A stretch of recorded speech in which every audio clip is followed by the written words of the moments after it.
Ang susunod na programa ay nagpapatuloy dahil sa ating mga partners and supporters ng Greg Durante Ministry.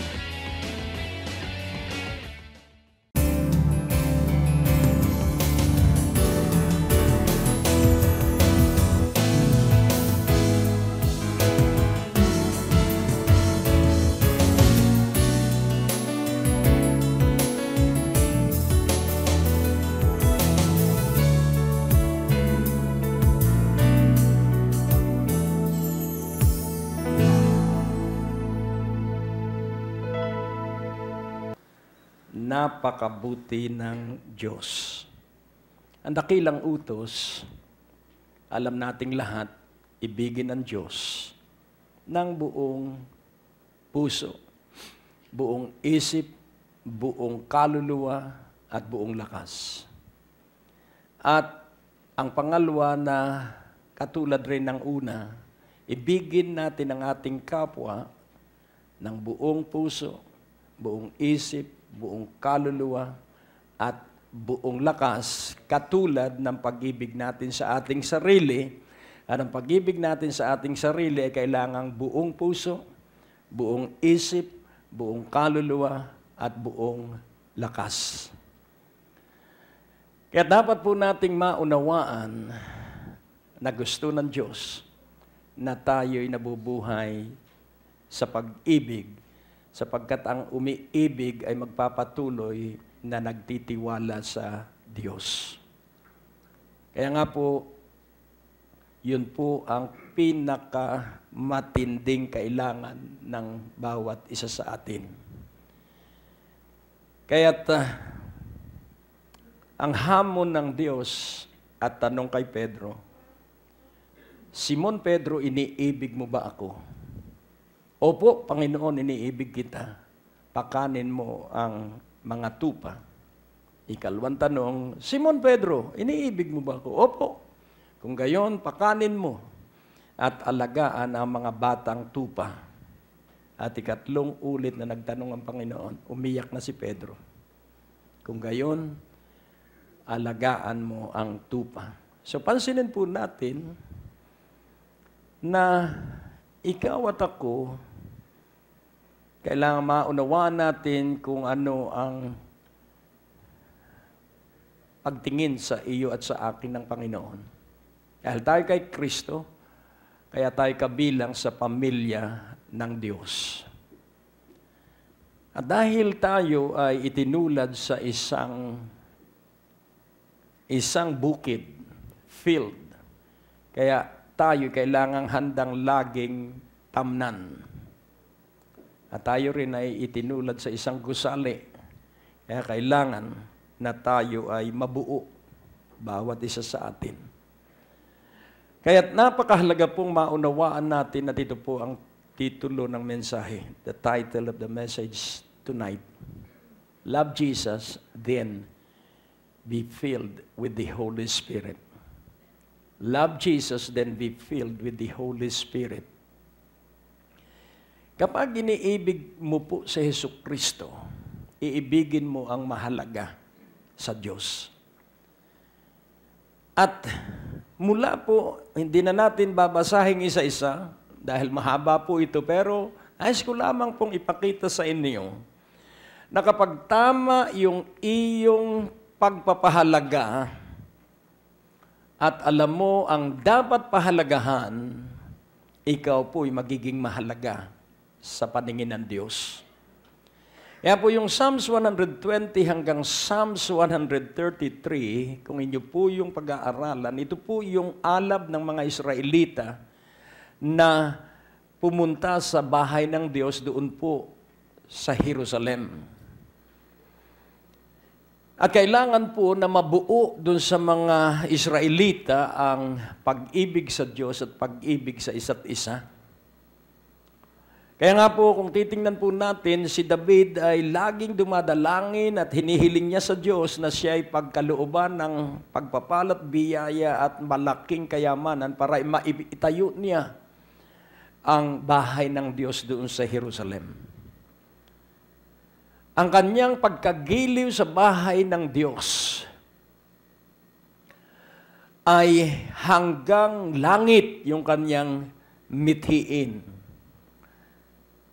At ang kanyang hangarin lagi, siya po'y hari na, maging tagabukas lamang ako ng pintuan sa bahay ng Diyos, maligaya na ako.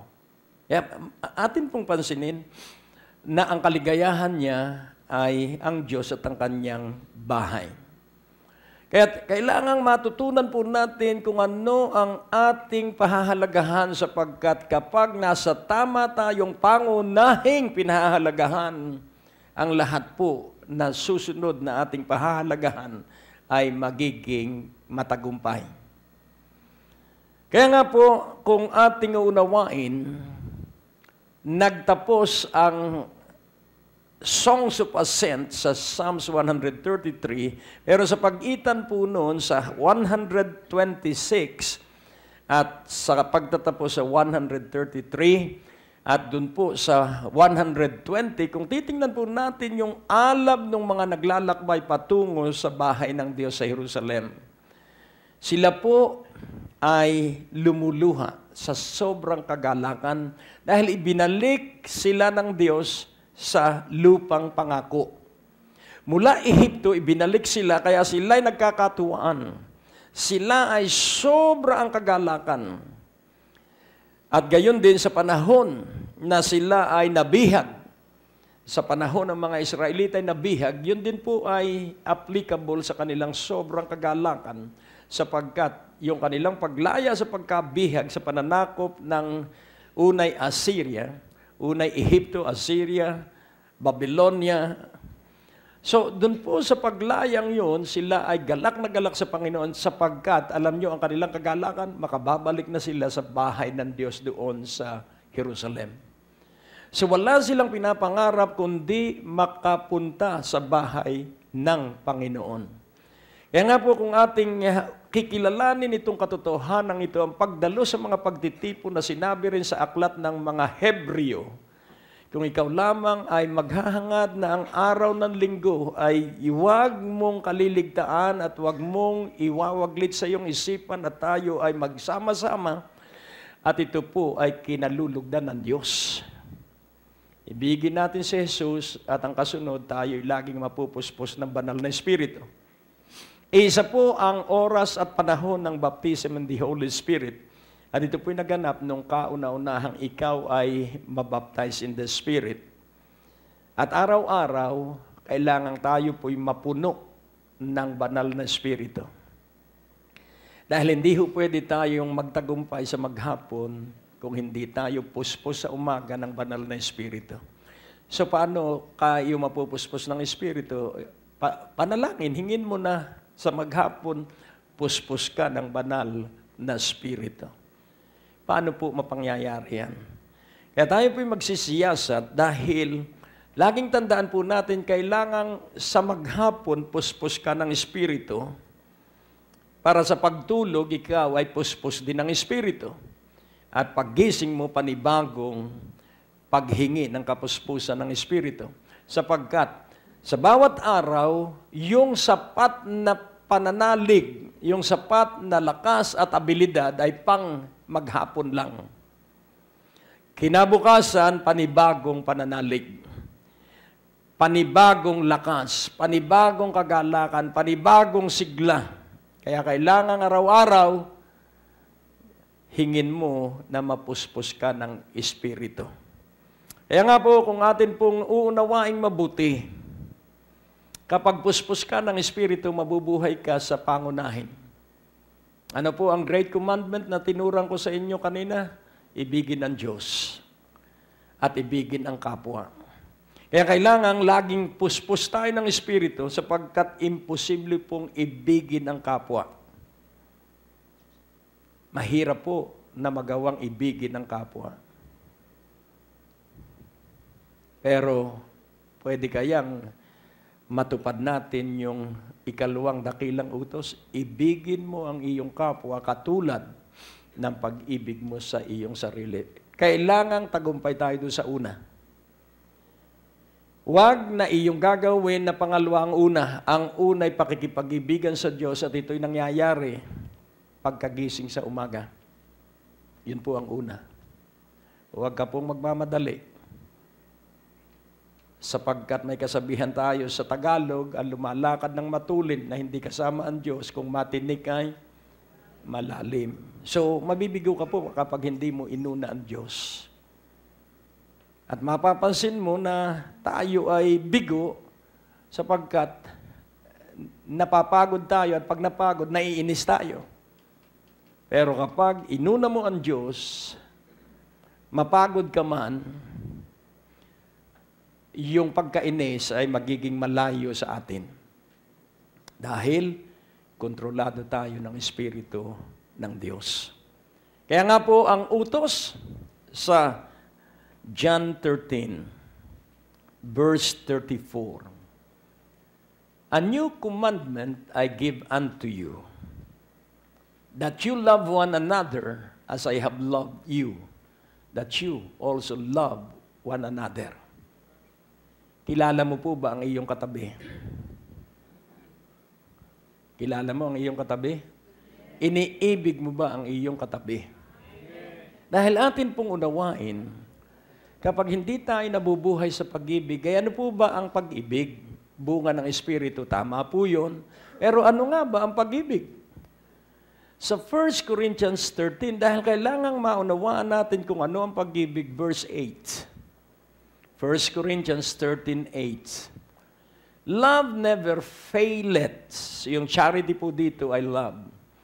But whether there be prophecies, they shall fail. Whether there be tongues, they shall cease.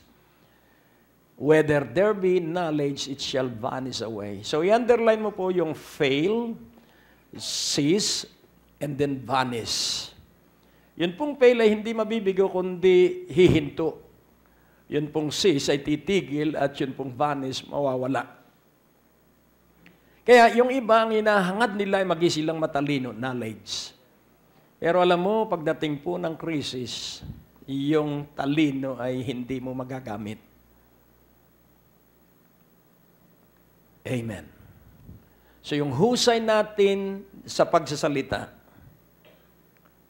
nakabebenta man ang isang tao ng malalaking real estate na mga properties, mahusay man sa mga negosyo ang isang tao, lalaki o babae. Pero pansinin po natin, kapag kinaligtaan ng pag-ibig, hihinto yung kakayahan. Kaya iyo pong paunlarin ang pag-ibig sa Diyos. Love never fail. Tingnan po natin sa verse 4 para maunawaan natin yung extent at magnitude ng pag-ibig. Love suffers long. So ang unang palatandaan na ikaw ay nasa pag-ibig, ikaw po'y mahaba ang kakayahang magtiis. Hello? So ito po isang halimbawa. Halimbawang ikay nasa paglalakbay at nakasakay ka sa air-conditioned bus. So pag hindi ka po matalino at uminom ka ng isang basong juice, isang boteng cola, at 2 basong tubig, tiyak na ikaw po ay makakaramdam ng pag-ihi. So, siyempre, hindi mo na kaya eh. Para! Katulad nung kami ay nasa Korea, binulungan na yung driver. No! Sabi, dahil disiplinado ang mga Koreano eh. Sabi nung, dahil nga kung ano-anong ininom nung kasamahan namin, at talagang hindi niya mapigilan. Talagang lalabas po eh. Kaya ang ginawa niya, inalis yung mga laman ng soft drink at doon siya nagpakawala. Dahil talagang stricto po eh. Kaya kailangan, pag ikaw po ay magbibiyahe, kailangan maging matalino ka. Ano po, huwag kang iinom ng marami at huwag kang kakain ng marami dahil delikado. Nakukuha niyo po, pag biyahero ka, magiging kang dapat matalino. Ngayon, kung private naman ang sasakyan mo, uminom ka na hanggat gusto mo. Pwede kang huminto kahit saan. Pero hindi po, pag nasa expressway ka, ang hihintuan mo lang ay gas station. Payag po ba kayo? Kahit dito sa atin, gano'n na rin. Kaya, ngayon, yun po ay isa lamang halimbawa ng pagiging mapagtiis, pero ginagamit ang common sense. Alam niyo po ang common sense, na pag marami kang intake, kailangan ilabas mo yun. Lalo na pag kape, ang isang cup na coffee, ang i-release na liquid sa atin ay 8 glasses, sabi po ng mga eksperto. Kaya huwag kang magkakape pag may lakad. Ngayon, kung kwentuhan lang, sige lang, dahil marami naman diyang CR. Kaya hindi masyadong problema, pero pag naglalakbay ka po. Kaya nga, yung suffer's law ay merong kaakibat na katalinuhan. Kailangang ikay matalino. Ano po? Halimbawa, alam mo nang walang hanap buhay, pinautang mo 10,000. Walang kakayahang magbayad yun. Tapos maiinis ka. Dahil kailangan mo na yung 10,000, ipinangako 1 buwan lang, nasa iyo na, mare. 1 taon na, wala pa, mare. Bakit? Hindi mo ginamit yung katalinuhan mo. Ang sabi ay, wala kang kakayahan, bigyan mo na lang ng 500. Nakukuha niyo po? So, ikaw po ang magiging matalino para yung pag-ibig natin ay hindi masira. Payag po ba kayo doon sa aking payo?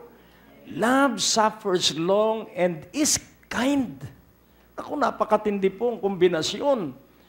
Matiis na mabait pa. Katulad ng isang naalaala kong tao, ipinakiusap niya na kung pwede makatira doon sa apartment ng isa ring kapatiran. At tuwing sinisingil, ang sabi niya, unawain mo naman ako, ako'y Kristiyano. Nananalangin pa ako. So ganun ang ganun, pagsisingilin. Nananalangin daw siya. Sa loob-loobin ko, oo nga, nananalangin ka, may bayaran din yung may-ari ng apartment na kapatiran. Kaya po, doon muli magagamit yung suffers long and is kind. And love does not envy. So alam na po nating lahat yan. Pero ang nais ko pong maipakita sa inyo ay yung katotohanan na inutusan tayo na ibigin ang isa't isa. Na napakahirap gawin kung wala ang kapuspusan ng Espiritu sa atin. Sapagkat kapag wala ang Espiritu, maiksi ang ating pasensya. Kahit na kumain ka ng pasensyang tinapay, hindi ka pa rin magiging mapagpasensya. Alam niyo yung pasensya tinapay, matigas po yun.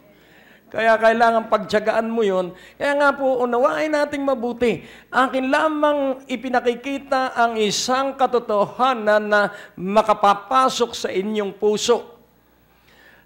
At ang sabi po dito, love suffers long and is kind, love does not envy, love does not parade itself, is not puff up. Hindi mapagmataas. So, on and on hanggang sa verse 8, makikita natin, love never faileth. Ngayon, hindi nga po natin kayang pakilusin yung pag-ibig kung wala ang Espiritu. Kaya kailangan, banal na Espiritu ay nasa iyong buhay. Dahil ang banal na Espiritu ang performer ng pag-ibig na yon. Because the fruit of the Spirit is love. Hindi sinabing the fruit of the church is love. Hindi sinabing the fruit of Christian is love. No. The fruit of the Spirit. So, sino ang mamumunga? Hindi ako. Ang banal na Espiritu.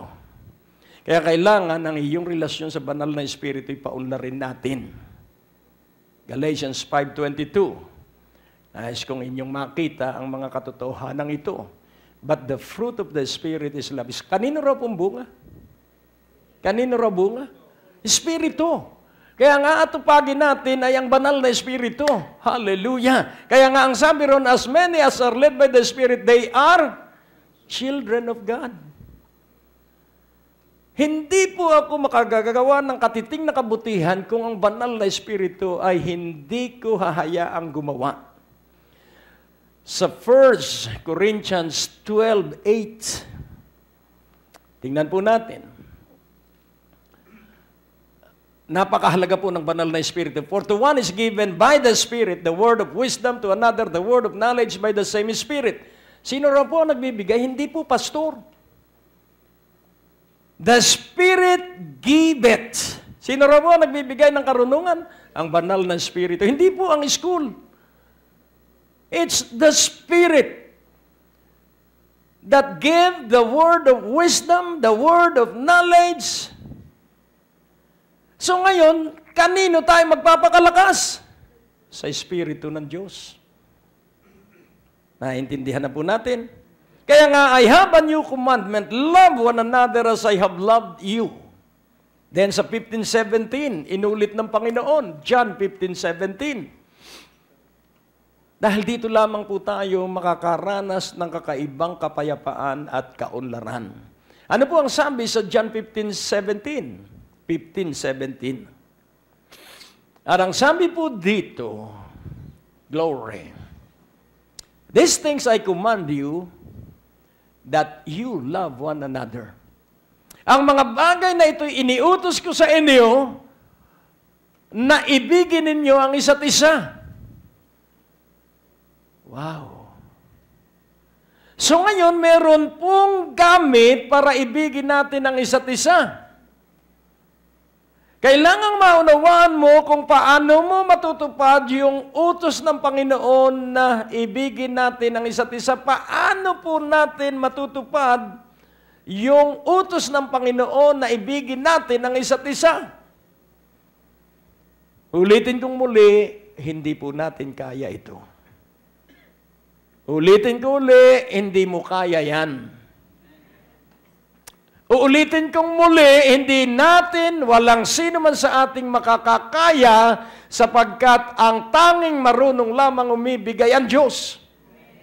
Ang natapos na palatuntunan ay nagpapatuloy dahil sa inyong mga pinansyal na kaloob na ibinibigay sa Greg Durante Ministries. Para po sa pagpapatuloy ng programang ito, kailangan po namin ng inyong panalangin at pinansyal na suporta. Sa bawat kaloob ng inyong ipapadala, anuman ang halaga, bibigyan po namin kayo ng anointing oil bilang pasasalamat sa inyong pagtulong at pagsuporta sa Greg Durante Ministries.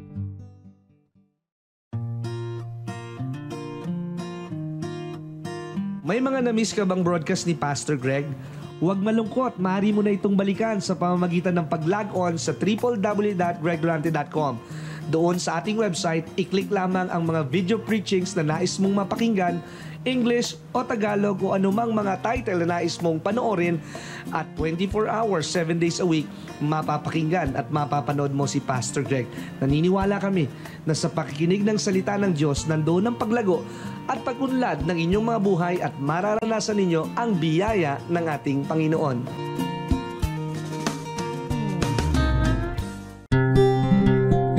Hangad mo ba na magkaroon ng 24 hours, 7 days a week na Christian television program? Ito na ang iyong pagkakataon. Sa iyong kaloob na 7,000 pesos, kayo ay aming kakabitan ng satellite dish at box receiver na magdadala at maihahatid sa inyo ang walang humpay at walang tigil na mga Kristiyanong programa na makakapagpala sa inyong mga buhay. At para po sa mga detalye, tumawag o mag-text lamang sa mga numero na nakikita nyo sa ating mga screen. At maranasan ninyo ang tuloy-tuloy na biyaya ng ating Panginoon. Tapos na naman po ang ating palatuntunan at nais po naming makarinig mula sa inyo. Maaari po kayo sumulat sa PO Box 4135 Manila o mag-text sa mga numero na nakikita nyo sa ating screen o tumawag sa mga telepono na inyo pong nakikita din sa ating mga screen at handa po kaming makarinig mula sa inyo ng patotoo ng pagpapala at biyaya at tagumpay. At kung kayo po ay napagpala sa palatuntunan ito, maaari nyo pong ipadala ang inyong mga kaloob sa iba't ibang sangay ng Bangko de Oro sa buong Pilipinas at maihatid ang mabuting balita sa lahat ng panig ng bansang Pilipinas. At kung kayo po ay wala pang dinadaluhang panlingguhang gawain, inaanyayahan po namin kayo sa 2nd floor, Medicor Building, Ortigas Avenue, Green Hills, San Juan, alas 9:30 ng umaga at alas 4:30 ng hapon. Lahat po ay welcome sa gawaing ito. At tuwing araw ng Biyernes, meron po tayong Night of Revival sa ganap na alas 6 ng gabi dito rin po sa Green Hills, San Juan. Magsama-sama tayo sa palatuntunan ito sa ganito rin pong oras at patuloy ninyong maranasan ang biyaya at kasapatan ng ating Panginoon, and it's always a great day to live.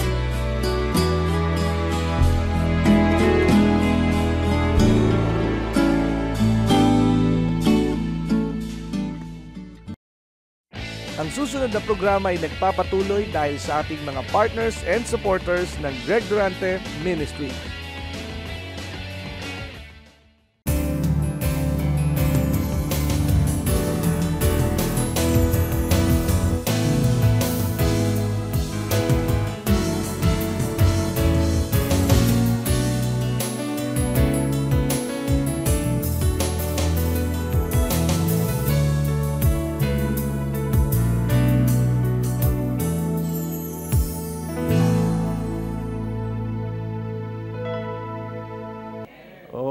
Nagkaintindihan tayo at nagkaunawaan. So ang Diyos lamang ang pwedeng umibig sa kanyang sarili. At ikaw at ako ay kasangkapan lang ng Diyos para yung pag-ibig niya, hallelujah, ay ating maibalik sa Kanya. So ano ang ibabalik natin sa Kanya? Yung Kanyang pag-ibig. Oh, puri. Kaya yung iba'y nahihirapan dahil pinipilit nila. Ang tawag po doon ay assertiveness. Makasariling pamamaraan para ibigin ang kapwa-tao. Sa simula po pwede yun, pero hindi ka po tatagal dahil iba't ibang ugali ang makikita mo doon sa iniibig mo dahil iba po yung nakalakhan niya. Iba po yung kapaligiran na kanyang pinanggalingan. Halimbawa, ang isang kapatiran ay galing sa bulubundukin. Kaiba ang kaugalian nun. Hello? Baka pag inimbitahan mo sa bahay ay kumain yun na nakataas ang 2 paa. Ano mo siya maituturing na kapatid? Hello? Tapos habang kumakain kayo ay sumisinga sa harapan ng hapag. Maiibig mo ba yun? Meron po akong nakasamang ganon na missionary. Talagang parang ako'y madudual, pero dahil talagang ang lakas, yung pagsuminga talaga sa hapag. So ano ang maiisip mo agad? Kahit masarap yung pagkain, medyo. Pero salamat at ang banal na Espiritu ay kumikilos at kumukontrol sa amin. Isang hapag kami.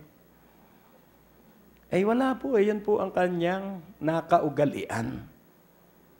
Kaya kailangan pumasok ka muna sa kanyang puso para sa susunod, bulungan mo siya. Kung sa Amerika ay uso yan dito, Amerikano po kung sa Amerika ay uso yan, dito po sa Pilipinas, hindi uso yan. Kayo po ba sumisinga pag nasa kainan sa mesa? Hindi Hanggat maaari ay tumatayo tayo, tumatakbo tayo. At dun sa malayo tayo, gumagawa ng ganon. Kaya po, yung pag-ibig po ng banal na Espiritu kailangang kumilos. Dahil kung tayo po, hindi po natin maiibig yung mga taong may masamang kaugalian. These things I command you that you love one another. Ngayon, ang banal na Espiritu ang gagawa ng pag-ibig. Ang banal na Espiritu ang magbibigay ng karunungan sa atin.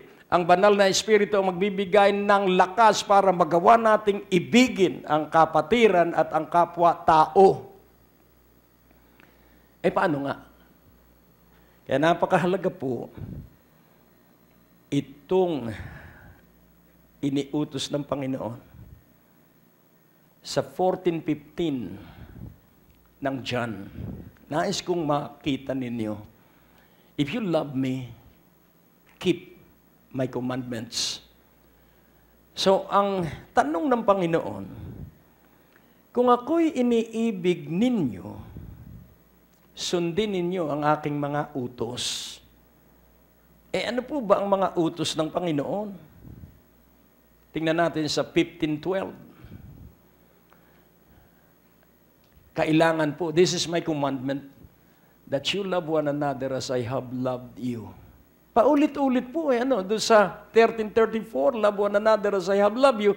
At ito, napakasimple, ito ang utos ko sa inyo, na mag-ibigan kayo sa isa't isa katulad ng aking pag-ibig sa inyo.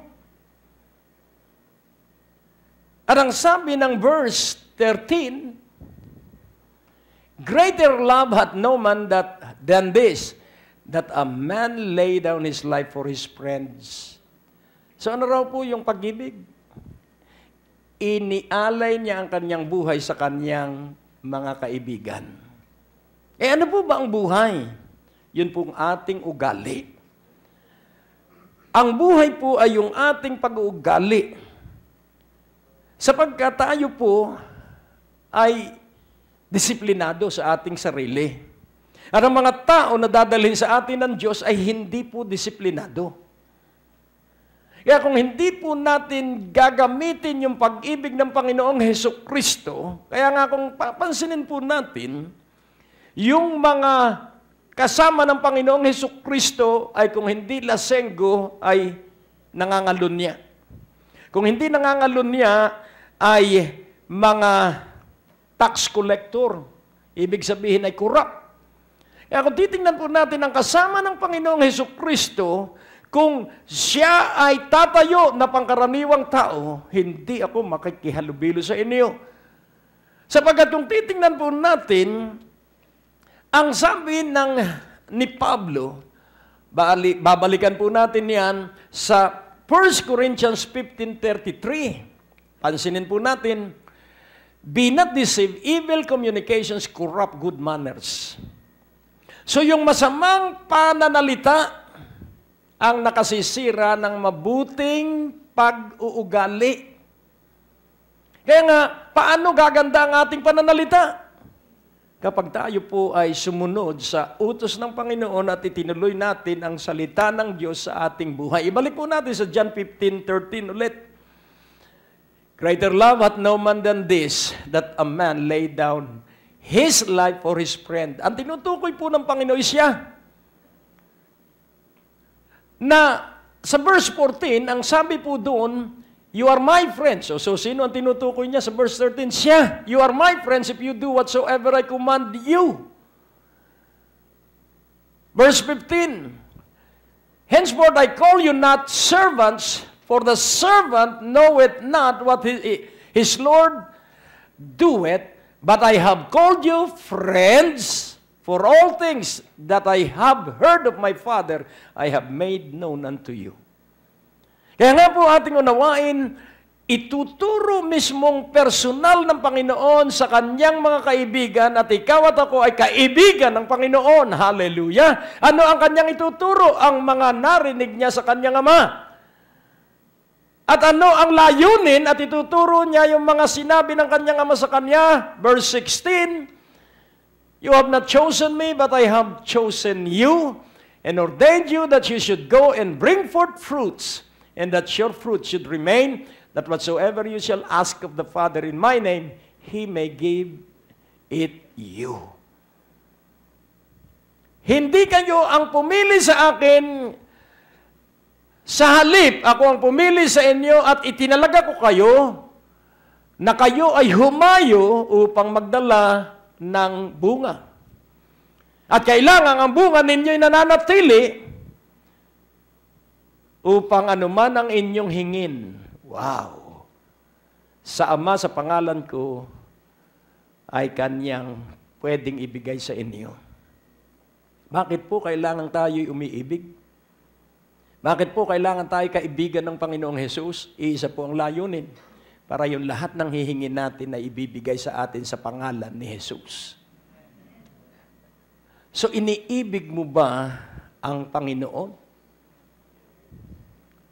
Kaya nga, ating unawain muli, ang pag-ibig ay bunga ng Espiritu ng Diyos. Kaya kapag ikay umiibig, Espiritu ng Diyos yung kumikilos sa iyong buhay. Kaya kailangan natin ang kapuspusan ng Espiritu araw-araw. At ano ang layunin? Pansinin po natin sa 14:16 ng John. Kailangan pag-aralan natin from chapter 13 to 17. And I will pray the Father, and He shall give you another comforter, that He may abide with you forever. Napakahalaga po ng banal na Espiritu sapagkat siya ang iibig, siya ang magdadala ng karunungan, siya ang magdadala ng katotohanan at dadalhin tayo sa buong katotohanan. Kaya kailangan natin ng banal na Espiritu araw at gabi, that He may abide with you forever, na siya'y manatili at sumama sa inyo magpakailanman. Kaya kailangan araw-araw, come Holy Spirit, I need you. Halina, banal na Espiritu. Banal na Espiritu, ipahayag mo ang katotohanan. Banal na Espiritu, paano bang gagawin ko sa problemang ito? Banal na Espiritu, because the Holy Spirit will give you wisdom. And then pag naranasan mo ang kakaibang katalinuhan doon sa iyong problema, ano ang mangyayari? Pasasalamatan mo ang Panginoong Jesus. Salamat sa iyong Espiritu, Panginoon. Nauunawa po natin. Kaya nga, it's not by might, it's not by power, it's by my Spirit, saith the Lord.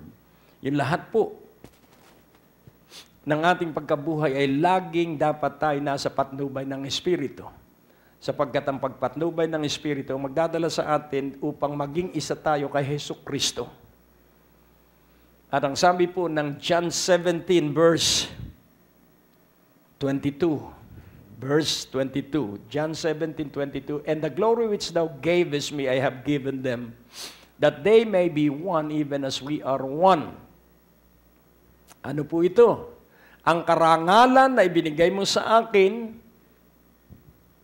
ay ibinigay ko sa kanila para sila'y maging isa.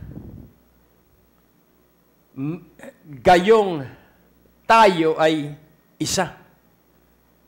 So ano po yung karangalan? The glory which thou gavest me, I have given them. So the name of the Father and the name of Jesus are one. And that name He has given to His disciples. So yung karangalan ng Ama, ang kanyang pangalan na nasa kanyang anak ay ibinigay sa iyo at sa akin. Kaya ang tawag sa atin ay Kristiyano. So that is the glory of God. Yung magi tayong Kristiyano at magi tayong Christ-like, magigi tayong godly at magigi tayong holy at magigi tayong more than a conqueror. So the glory is the name of the Father in the Son. So whatever you ask the Father in my name, He may give it you. Kaya nga, unawain mong mabuti na ikaw ay hindi pangkaraniwang tao. You are not an ordinary person. You are extraordinary. You are supernatural, not because of who you are, but because whose you are.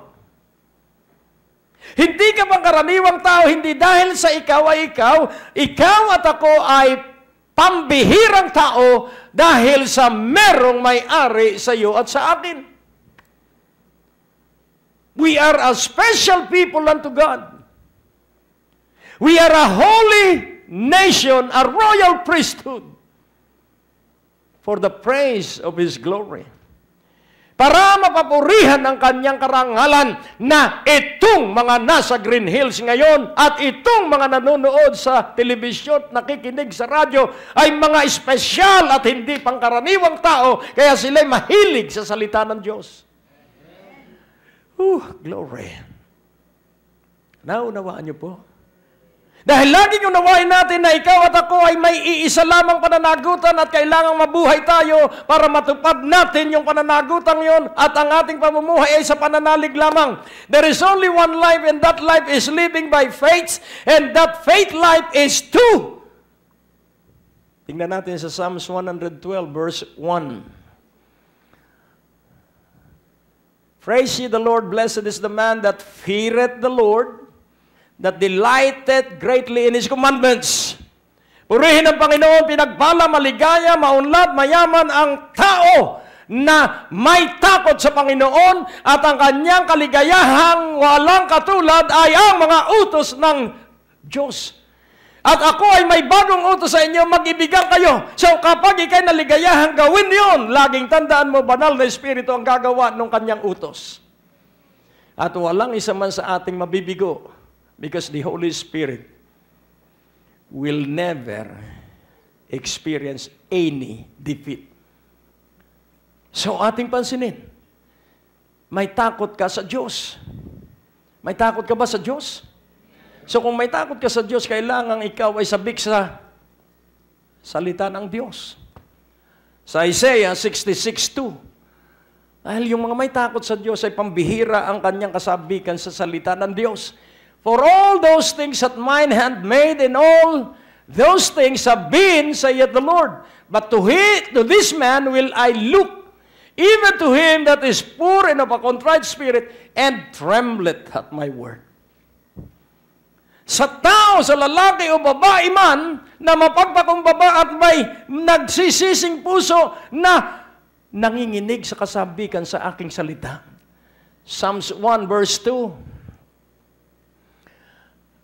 But his delight is in the law of the Lord, or the word of the Lord. And in his law does he meditate day and night. Kaya nga, lagi kang magbasa ng Biblia, magbulay ka ng salita ng Diyos, idalangin mong isa-isa ang mga pangako ng Diyos, because prayer without the Word is nothing. But praying the Word will be mightily effective and powerful. Kaya nga, tingnan mong mabuti.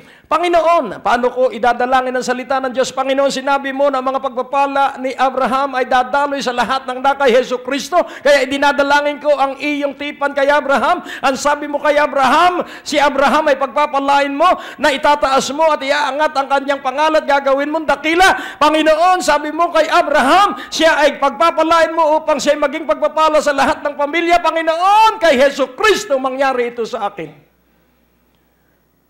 Hello. So ano ang dinalangin ko? Panginoon, ako ay nag-ikapo. Panginoon, ako ay nagkaloob sa iyong broadcast. Panginoon, tupdin mo ang iyong pangako na iyong itutustos ang lahat ng aking pangangailangan sangayon sa kayamanan sa kaluwalhatian kay Kristo Jesus. Philippians 4:19. So nagkakaroon ng kapangyarihan yung panalangin mo dahil ito ay batay sa salita ng Diyos, hindi batay sa ating hangka o isipan. Hello. And then sa 1 John 3:19. 1 John 3:19. And hereby we know that we are of the truth and shall assure our hearts before Him. Verse 20. For if our heart condemn us, God is greater than our heart and knoweth all things. Verse 21. Beloved, if our heart condemn us not, then have we confidence toward God. Verse 22, and whatsoever we ask, we receive of Him, because we keep His commandments and do those things that are pleasing in His sight.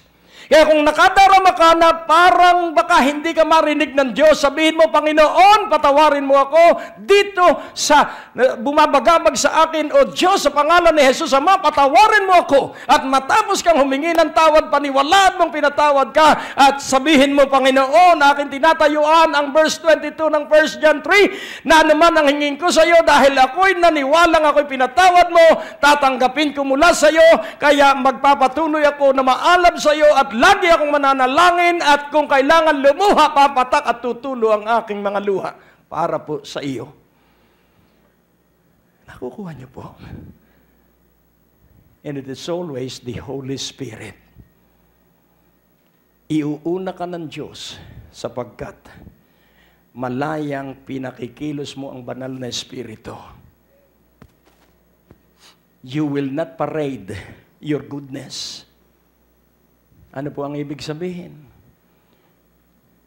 Ganito po yung parading their goodness and pop up in themselves.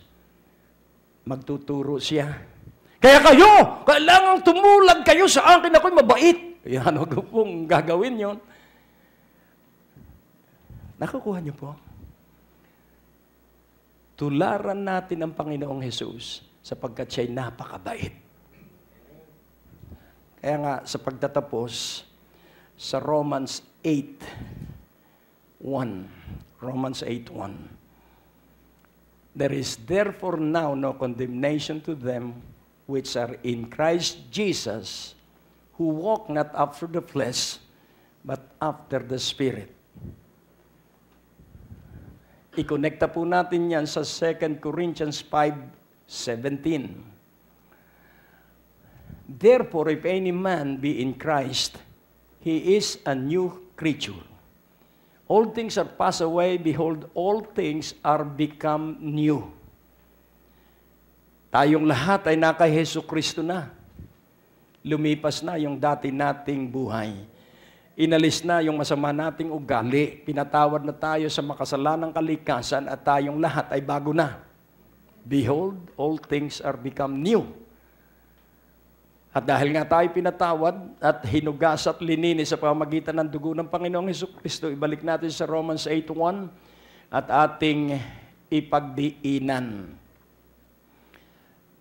Who walk not after the flesh but after the Spirit. Hindi namumuhay sa laman, kundi sa Espiritu. Sa verse 4, that the righteousness of the law might be fulfilled in us who walk not after the flesh but after the Spirit. Hindi namumuhay sa laman, kundi namumuhay sa Espiritu. Galatians 5:16. So paulit-ulit po na ang pag-ibig ng Diyos na dumadaloy sa atin sa pamamagitan ng banal na Espiritu. This I say then, walk in the Spirit, and you shall not fulfill the lust of the flesh. Mabuhay ka sa na pinapatnubayan ng Espiritu ng Diyos at hindi mo magagawa yung pita ng iyong laman. Ano po ba ang lust of the flesh? Inggit. Pagkabungangero at bungangera. May mga lalaki po na parang babae, kung magbunga nga, ano ba kayo? Hindi ba? Kahiyahiya po yun. But if your heart and mouth is controlled by the Spirit, there will be no idle word that will come out of your mouth.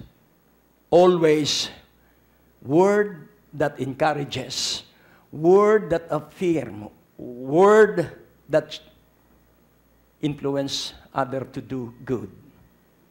Kapag control ka po ng Espiritu, laging makikita mo ay kabutihan ng iyong asawa, hindi ang kapintasan. Kabutihan ng iyong mga anak, hindi ang kapalpakan. So you will always speak encouraging word, affirming word,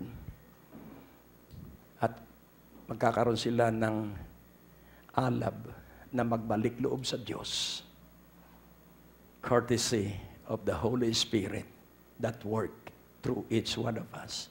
Bow down our head and let us pray. Salamat, Ama, katotohanan. It's not by might. It's not by power. It's by your Spirit. At hayaan mo po na ang Espiritu mo ang mag-control sa aming buhay. Kumabay, pumatnubay, umakay. At tiyak namin na magtatagumpay ang iyong Espiritu sa pamamagitan namin. Sa iyo ang kalwalhatian, sa iyo ang parangal, sa iyo ang papuri. Sa makapangyarihang pangalan ni Jesus at ang lahat ay nagsabi ng Amen. Praise God. Hallelujah. Hangad mo ba na magkaroon ng 24 hours, 7 days a week na Christian television program? Ito na ang iyong pagkakataon. Sa iyong kaloob na 7,000 pesos, kayo ay aming kakabitan ng satellite dish at box receiver na magdadala at maihahatid sa inyo ang walang humpay at walang tigil na mga Kristiyanong programa na makakapagpala sa inyong mga buhay. At para po sa mga detalye, tumawag o mag-text lamang sa mga numero na nakikita nyo sa ating mga screen. At maranasan ninyo ang tuloy-tuloy na biyaya ng ating Panginoon. Tapos na naman po ang ating palatuntunan at nais po naming makarinig mula sa inyo. Maaari po kayo sumulat sa PO Box 4135 Manila o mag-text sa mga numero na nakikita nyo sa ating screen o tumawag sa mga telepono na inyo pong nakikita din sa ating mga screen at handa po kaming makarinig mula sa inyo ng patotoo ng pagpapala at biyaya at tagumpay. At kung kayo po ay napagpala sa palatuntunan ito, maaari nyo pong ipadala ang inyong mga kaloob sa iba't ibang sangay ng Bangko de Oro sa buong Pilipinas at maihatid ang mabuting balita sa lahat ng panig ng bansang Pilipinas. At kung kayo po ay wala pang dinadaluhang panlingguhang gawain, inaanyayahan po namin kayo sa 2nd floor, Medicor Building, Ortigas Avenue, Green Hills, San Juan. alas 9:30 ng umaga at alas 4:30 ng hapon. Lahat po ay welcome sa gawaing ito. At tuwing araw ng Biyernes, meron po tayong Night of Revival sa ganap na alas 6 ng gabi.